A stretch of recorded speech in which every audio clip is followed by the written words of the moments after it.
Hi YouTube, it's Kathy and I'm here today to do the BookTube Oldie Tag. Not me feeling extra called out because I'm way closer to 40 than most of you.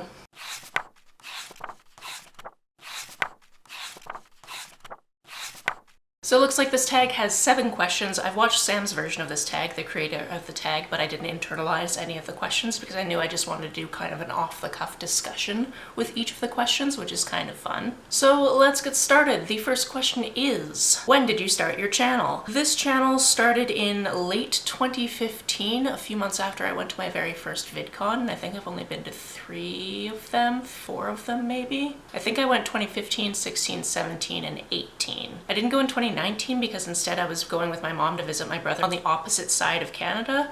And then by 2020, yeah, no, I definitely wasn't going. Not like it was actually an option, but no. When I started out my channel, I didn't really know what I wanted to do. I knew that I liked the idea of making videos, and I knew that my first video was going to be super awkward because everyone's is. And if memory serves, that first video was called My Inevitably Embarrassing YouTube Debut. Since then I've made literally more than 1,000 videos, so I think I'm a little bit less awkward, although I'm just kind of awkward as a human. However, if memory serves, it wasn't until the beginning of 2017 that I started making BookTube content. It was 30 views, that makes sense to me. Just let me fact check myself. Okay, technically the very first BookTube related video that I ever posted was July 12th, 2016, and that's the first time I did a TBR video for the BookTube-a-thon. Back then, my sweet summer child self thought that I could not read like 7 books in a week, and I think I've proved that I definitely can by now, so at that point I made an all-graphic novel TBR for BookTube-a-thon. However, it wasn't until the beginning of 2017 that I started posting weekly entertainment wrap-ups of everything I read, watch, and listen to. I started doing this because of a channel that no longer exists, sadly. It was run by Kirsty, it was called Melbourne on My Mind, and she would do a weekly wrap-up of everything she read, and she would read like 10 books a week because she's Kirsty and she can do that. Like every week, like I can do it in a week, but then I need some weeks where I don't do that, whereas she just does that like every week. In any case, I really loved watching her wrap-ups, but I had this feeling that maybe I wouldn't be able to actually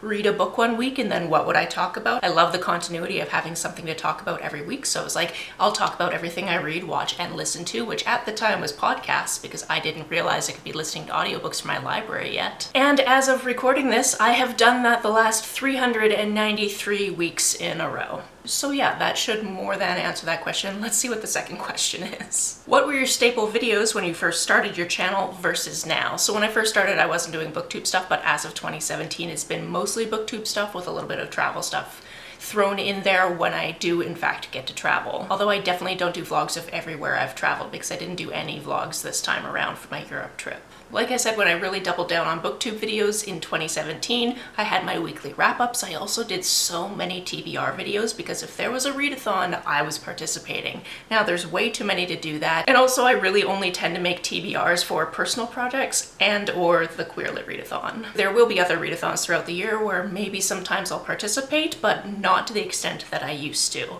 Also in 2018, I also started doing monthly wrap-ups because that is a format that everybody else seems to be much more familiar with. And if there were people not watching my weekly wrap-ups, I was hoping they would watch my monthly wrap-ups, so I do both of them, even though very few people compared to other channels who do the same thing actually watch either of those videos. I do it for me. Trust me, if I wasn't doing this for myself, I would have stopped a really long time ago. Question number 3 is going to take a little bit of me trying to figure it out because it asks, what was your favorite book the year you started your channel versus now? And let's find out, shall we? Kathy Trithardt, 2017 wrap-up. I didn't make a video like this. I don't know why I'm thinking that that's going to be a thing. What did I read that year? I don't know. How would I know? I do know that for quite a while I would be able to tell you what my favorite book was over certain years, and then I picked an arbitrary favorite book overall just so I'd have a way to answer that question because I'm not good at answering that question. Tell me my reading challenges. How do I do that? Alright, looks like I read 198 books, at least according to Goodreads, so I think that was the year I actually read 201 books. Give me a load more, just load all of them at the same time. It's the year that I read all the Lemony Snickets. I was also reading the Lady Trent memoirs at this time. That's excellent. I also somehow got through The Magicians, which better as a TV show. Reading that while I was in Boston. Did I do a best and worst of 2017? Like, come on. I did a top 7 books of 2017, so let's see what I said in that video, my god. This was the year where my favorite book was Words in Deep Blue by Kath Crawley, and that's the book that I just randomly assign as my favorite book when asked that question, because that question is way too hard to answer, so I made up an arbitrary answer based on something I do genuinely enjoy. And that means that Versus Now, that is also my favorite book. That was a lot of looking around old YouTube videos to try to figure that out, but that's my official answer. Words in Deep Blue is an Australian book about these two characters who used to be best friends, and then our main character moved away from the city and is having to move back, and there were some unresolved feelings, and there's a bookstore element, and there's these books that are in the bookstore that are part of this letter library, so people write letters and leave them in the books, or they write in the margins, or that type of thing, and of course I'm gonna love something that's set around a bookstore, so there you go. Number 4 is, how has your reading and the reading trends of the community changed since you started your channel? Listen, I am never going to be a person to understand trends or really know if they're happening. I think I'm really only going to notice a trend per se if something annoys me. So for example, walking into bookstores and seeing tables that are like, TikTok made me read this, and I'm like, I've been doing BookTube for way longer, why were there never any BookTube tables? What the hell? But that could just be a manifestation of the fact that I hate that nobody cares what I have to say. My reading has done a little bit of roller coastering. Near the beginning, I definitely thought that I had to read as many books as humanly possible for anyone to take me any form of seriously, and nobody really ever has, so that wasn't the golden ticket. Like I said, in 2017, I read 201 books, and then it's kind of went up and up and up from there, and then after a year where I think I did 269 books, nice. I think the next year was like maybe didn't even break 200, and I was kind of sad about it, but also like did other things with my time. A little bit of balance in life is also nice. So I don't know, I'm still susceptible to watching somebody else's video and being like, that sounds like a really good book, I want to add it to my TBR, and then maybe eventually reading it and forgetting who recommended it, and then being perplexed as to how I came across it. That happens all the time. As for what the community is doing, I really don't know on a whole. I just know based on the people whose videos I watch. Number 5 is anything you want to share about your life that has changed since you started your channel. When I started my channel in 2015, I didn't really know I was queer, so that is a whole thing that happened. In fact, my way of coming out was kind of talking about it in a random field in Oregon back in June of 2016, and that video's up somewhere. To my knowledge, I've never deleted a video from my channel, so all of it's there. Since starting this channel, I've gotten a couple of more tattoos, and both of them are bookish. Although I already had 3 tattoos, so I don't know if that's super new news. Although one of them is specifically the logo for the Queer Lit Readathon, so I made a whole video about that process. When I started my channel, I was living in a completely different area of this city, and with what happened in 2020, I ended up moving to where I am now, which is why you sometimes get this very cool background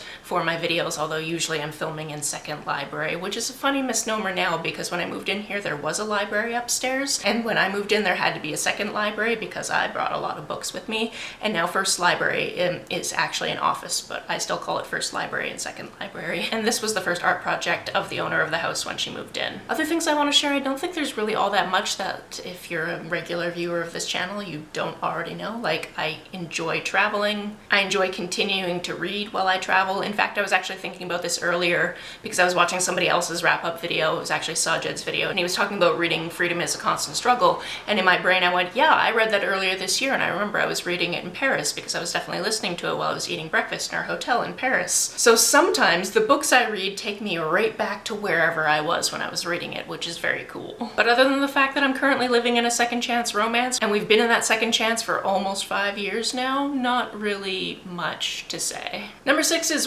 why do you keep making videos? And honestly, I love a routine. I love that I've made 393 weekly wrap-ups with absolutely no breaks. Like, I've made one every single week for 393 weeks. If you want to be super technical, I didn't make weeks 1 and 2 until the 2nd week of January because I hadn't decided to actually start doing that until that point, and I had to basically double back and figure out what I read the first week. And the only time I've been late on one of those videos, back when I used to post them on Mondays, was when I was flying back from Boston because I went to NerdCon Nerdfighteria and I had no place to film in the hostel I was staying in, so I had to wait until I came home. But both of those times were in 2017, so I think I'm doing okay. And I've never had a week where I didn't read at least one book, which previous Kathy would be flabbergasted by. Because I was a reader, don't get me wrong, I've always been a reader since I was a young kid. In fact, when I was like 3, my parents thought I could already read because I had this Cinderella book, and I would just sit on the front porch of my grandparents' place and read this book cover to cover, but I really just had it memorized and I knew exactly when to flip the pages. Also, I keep making videos because I honestly love this community and I want to be a part of it as much as I can, and for me that means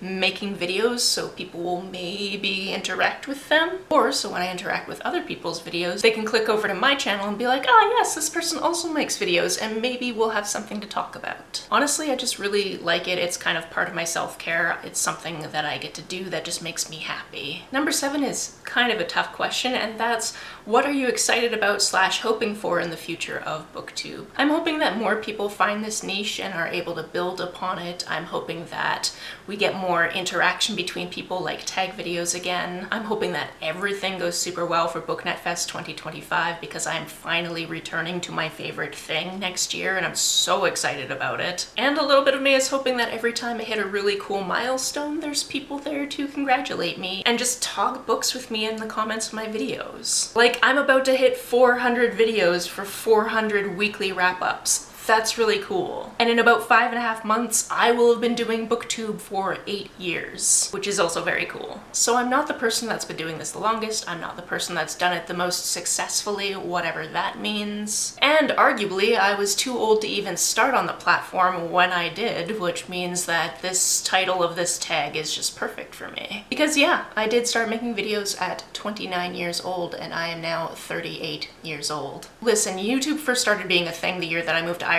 and I did not have the internet at home and I had to go to cyber cafes to get the internet and answer emails, so like, we grew up in vastly different times, I say to the people who are younger than me watching this video now. Number 8 is to tag people, and I have a feeling that everybody who classifies as a BookTube oldie has probably been tagged before. But I will try to remember to do that down in the description below, because I just think it would be kind of cool to see other people who've been doing this for ages and why they're still doing it. That's it for this video. If you want to discuss anything I said in this video, please do so down in the comments below, because I love answering people's comments. If you don't feel like leaving a comment but want to make sure that I know you were here, just leave me an emoji or smiley face if you happen to be on your keyboard.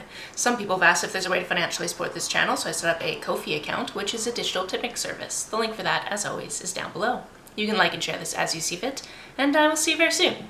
Bye!